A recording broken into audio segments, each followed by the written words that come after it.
Olá, bom dia, boa tarde, boa noite, depende do horário que você está assistindo.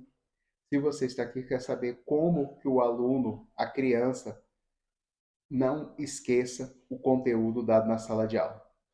Então, sendo bem direto, vamos lá. Pois bem, temos trabalhado bastante aqui sobre como funciona a questão do nosso cérebro, a arquitetura do aprendizado. Como podemos arquitetar um conhecimento de uma forma que seja adequado, o mais ideal possível para que o cérebro possa entender, receber e aprender corretamente com a maior eficiência e o menor tempo possível, usando técnicas de engenharia para aplicando a educação. Então vamos lá. A gente sabe que tudo que nós aprendemos uma vez, ouvimos e não colocamos em prática, não repetimos, não aplicamos, se esquece. Por quê? Porque o cérebro entende que aquilo não é importante e joga lá na gaveta do esquecimento. Para isso não acontecer, então vamos trabalhar.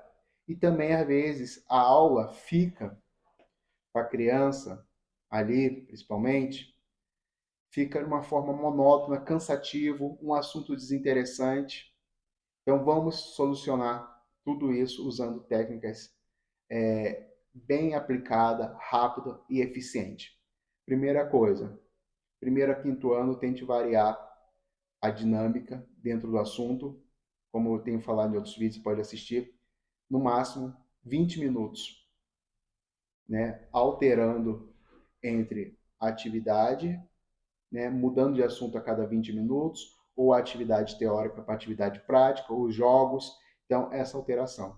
Do sexto ao nono ano, você consegue aguentar umas meia hora de concentração, e isso, claro, são pessoas variadas em lugares variados, as crianças mudam, os adolescentes alteram, e cada lugar tem a sua própria costume. Então, isso é adaptado. Ensino médio, adulto, já pode chegar acima de 30, 40 minutos, até 50 no limite, né? Sem alternância de atividade. Enfim, esse é um tópico. Qualquer assunto que você falar, ou ensinar, tem que deixar bem claro. São 3 tópicos super importantes que tem que estar bem claro e mencionado claramente. O que é, por quê, para quê e exemplo, ou seja, aplicação. Por exemplo, vai ensinar sobre qualquer assunto. O que é isso? Vai deixar bem claro. Por exemplo, falar sobre a Guerra Mundial. O que é a Guerra Mundial? Foi uma luta entre vários continentes, onde aconteceu tudo isso. Vai explicar tudo o que é a Guerra Mundial. Para que serve? Ou seja, para que foi a Guerra Mundial? Qual foi o intuito? Qual foi o objetivo? Qual foi a questão? E aplicação. Qual foi o resultado? Qual foram as consequências? Exemplos. Então, qualquer assunto, mais de 90%, você dominará com esses 3 tópicos ainda. O que é, para que serve e como usar. O que é, por que ou para quê e exemplos, aplicação. O que é, para que serve e como usar. Então vai ser bem claro. Outra coisa que eu falei é estar variando. Então, e após você mencionar aquele assunto, o que é, para que serve e como fazer, como usar, aplicação, isso vai ser adaptado dependendo do contexto, coloque na lousa também. Terminou. 15 minutos ali, 20 minutos, que for, dessa explicação bem sucinta, né? Dá até em menos de 10 minutos. Mas aí sabe que tem as dúvidas, as perguntas, interrupções, etc. Então, 15 a 20 minutos, aí você vai colocar as palavras-chave, né? Por exemplo, Guerra Mundial, você coloca os países, Tríplice Entente, Tríplice Alianças, alguns termos-chave. Você foi mencionado, deixou bem claro esse termo-chave, como quando eu falo a respeito de usar as cores no caderno para destacar, a gente usa uma arquitetura que seja o mais visual possível, nosso cérebro foi treinado para ser visual. Então, dessa mesma forma, quando você for falar um assunto, aquela palavra vai ter que ter mais destaque na hora da explicação. E essa explicação ser o máximo possível com argumentação. Então, você usa essas palavras-chave, normalmente no final ou durante, e fazendo a pergunta. Cada trecho que você explicar também, peça para o aluno, seleciona um ou outro, né? Pode ser um aluno mais avançado, com mais facilidade, outro menos avançado também, para chamar atenção, para envolver todo mundo e ninguém se sentir mais atrás.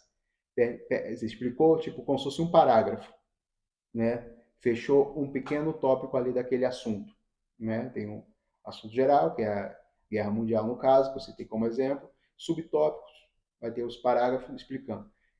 Terminou mais ou menos como se fosse um parágrafo, um subtópico, pede para alguém, explique com as suas palavras. Ele vai reexplicar com as suas próprias palavras. Se quiser, pode dar tempo para ele escrever, né? Para ele anotar, né? Como eu falei em outras aulas, o aluno não é aconselhado a anotar apenas copiando da lousa, copiando o livro exatamente palavra a palavra, mas copiar uma forma que ele entendeu. Então, ele vai copiar, explicar da forma que ele entendeu, ou seja, vai ter um processo ativo de aprendizado. Ele vai pegar aquelas informações, vai reexplicar com as suas próprias palavras. E o trabalho do professor ali, como tutor, é ver se há erros, né, para ser corrigido.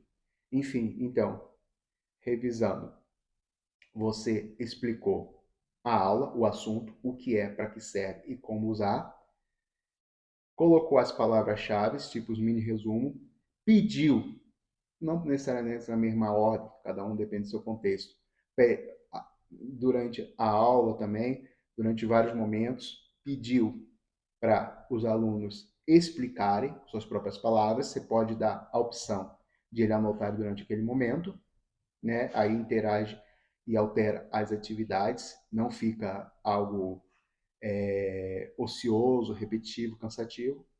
Pronto. Aí você varia a sua disciplina, altera outra disciplina, o que for. E no final da aula, você trabalha também a revisão geral de tudo que foi dado, fazendo as perguntas, como se fosse, se fala uma palavra, como se fosse chuva, tempestade de ideias, né? Fala uma palavra, repete, o que é que a palavra vai lembrar, faz sobre todos os assuntos falados naquele dia. Se for P1, vai ter dado várias disciplinas, de preferência, variando e fazendo a pergunta geral. Pronto, acabou aquele dia de aula. Sabe que existe uns estudos sobre curva do esquecimento, esse estudo tem mais de 200 anos, né? Não é 100% certo, é variado algumas coisas, mas enfim. Na prática, vamos colocar aquilo que cientificamente é eficiente, né?